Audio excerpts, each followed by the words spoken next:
is Miss Trish Rodriguez. Trish Rodriguez is currently a student in Rosemont College's MFA in Creative Writing program. She is working on her thesis, a collection of speculative fiction stories about transformations. Igor. Master has simply left the body in the kitchen, covered in a canvas cloth. I discover it in the early morning, hours before he will begin his work. The cloth smells of salt water, not the brackish lake that abuts the castle. What would it be like to sail the open waters, flying across the sea, powered only by the wind, my skin glistening from the warmth of the sun? To be brown-skinned instead of the color of shaded waters. Master wrapped the body himself, badly, and I mutter that he should have left the task to me. I drag the body out of the castle. The head thumps against the floor. It's a body instead of parts this time. The aches and pains of my brittle bones and rough skin make every stroke in the rowboat more strenuous, despite my long legs and arm reach. I'm thankful that the body is small because I take up so much of space in the boat. My hair, admittedly somewhat greasy, falls into my eyes, and I brush it away with the back of my hand.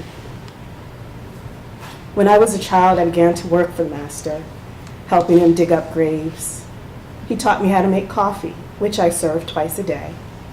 I would place a flower from the castle garden, one of the bright blue ones, on the tray to give the service some color besides the silver. Master always says that was a nice touch. He was very proud of his coffee and tea set. I used to make biscuits, but they would get stale because neither Master nor I ate them. He stopped letting me eat sweets once I had all of my teeth. There's a deep spot in the middle of the lake that is perfect for body disposal. From there, I often watch the moon rise for a moment, yet still keep my eye on the road leading from the village to the castle. I must protect my Master. He is my teacher, my friend, my father, my brother, my only purpose, my family. I keep him safe and do his biddings, happily, and he gives me a family without much teasing or abuse. If I spill something, I may get a knock about the head, but I usually deserve the beating for my incompetence. I've reached the center of the lake. The castle looks magnificent as it rises above its pinnacle, its peaks and turrets framed by the lush evergreens. On the other side, the huts of the village almost disappear, creating a valley. I give thanks to my Master for giving me such a picturesque home. A stray spider, large and bushy, has hitched a ride aboard my cargo. I snatch the poor devil and have a midnight snack. It's crunchy and spindly and hairy, a wonderful texture. The spider struggles furiously with its legs attempting to pry my mouth open, so I must chew, which is not the best. The inner goo squirts bitterly onto my tongue. The ropes shake on the body as it begins to rustle. It sits up and pulls the canvas off itself. Forgive me, Master, I scream and cover my eyes. It's not that I've never seen a dead body before. I've seen many, and dumped them in this very spot. I just have never seen one sit up so calmly. I lower my thick hands away from my face to see a crossbow aimed at my forehead, with no hope of missing my brain. Attached is a delicate hand and slim wrist.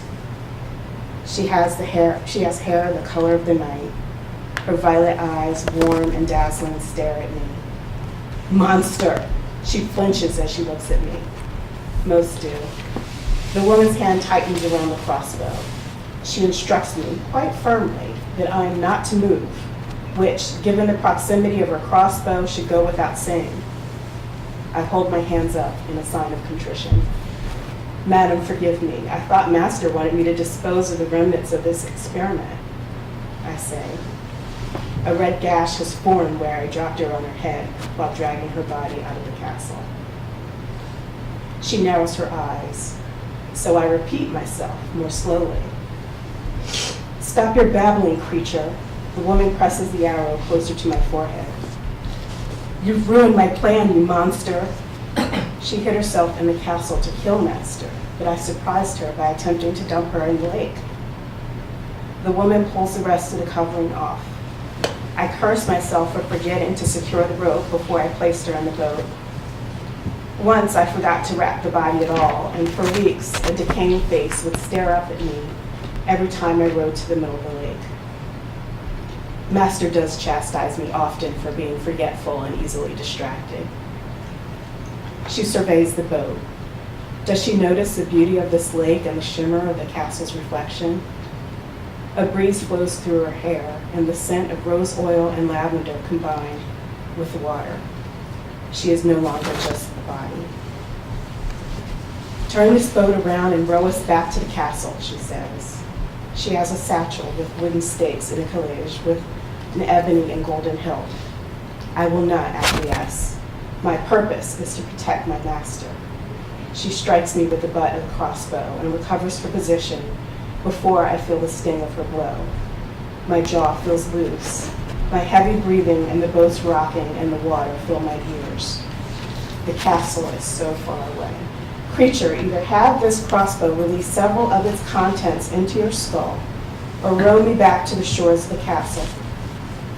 Her violet eyes maintain their gaze. What will my options be after I make my choice? Is there a heaven for me? All I have known has been life in service to Master. The thought of any other life or afterlife has never entered my mind. I'm now being forced to consider these options. If there is not a heaven for me, what of hell?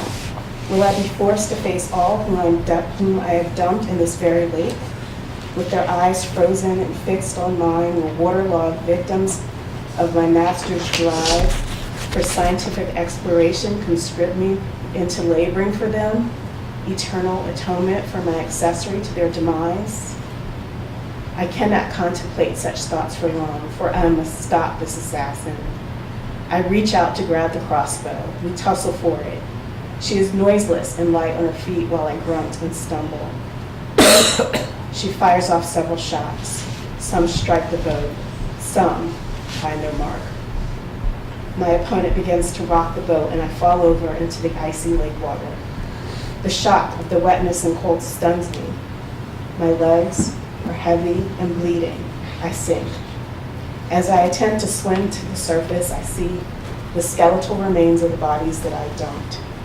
Ghostly figures that shake off their wrappings and pull me down, clutching my injured leg, my shoulders, and then my face.